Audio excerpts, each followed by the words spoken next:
Alright, we all know Minecraft. You punch trees, make dirt houses, and pretend you know redstone. But what if I told you I asked ChatGPT to make Minecraft?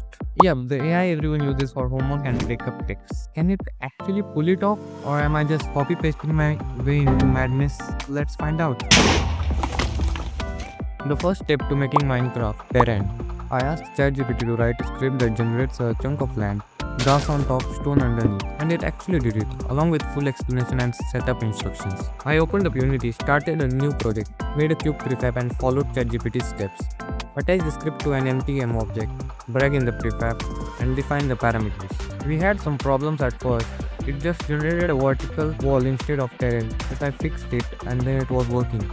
Hit play and it worked. A full 16 by 16 chunk of terrain with green grass on top and stone underneath.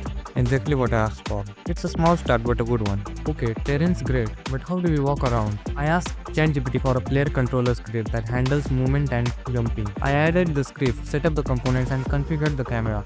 Hit play and boom, smooth first person movement. Except for one slight problem.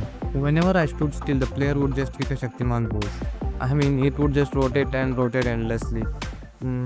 Hey, ChatGPT, can you fix this for me? Yeah. So I switched to the Chinese AI, DeepSeek, and asked it to guide me through setting up Unity's built-in player controller. And wow, it actually worked perfectly. Minecraft's world isn't just a tiny patch; it's practically infinite. So I asked ChatGPT to generate multiple chunks side by side for that infinite terrain generation.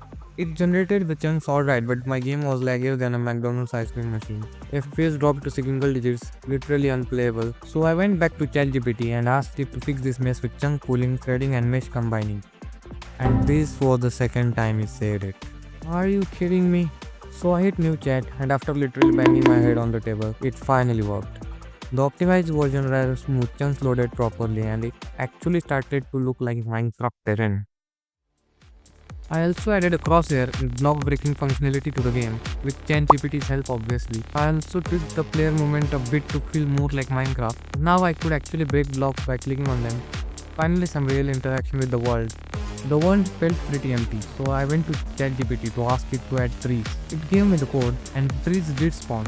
But there was one weird problem. Tree logs were also spawning randomly on top of grass blocks, making the world look like a lumber yard explosion. I brainstormed the solution for a bit and then came across the issue. The materials were kinda intermixed. Once I sorted that out, tree generation was working perfectly. Now the world actually looked alive with proper trees scattered around. I asked ChatGPT to add lakes to make the world more interesting. It added the legs, but they were just regular cubes that couldn't behave like actual water. After some tweaking and fixes, I got them working properly. Now instead of walking on blue blocks, I can fall to the water. Wait, that's not right. Turns out the water had no floor beneath it. So diving in meant falling straight into nothingness. So there you have it. I somehow managed to create a bootleg Minecraft with AI assistance. Was it worth it? Maybe.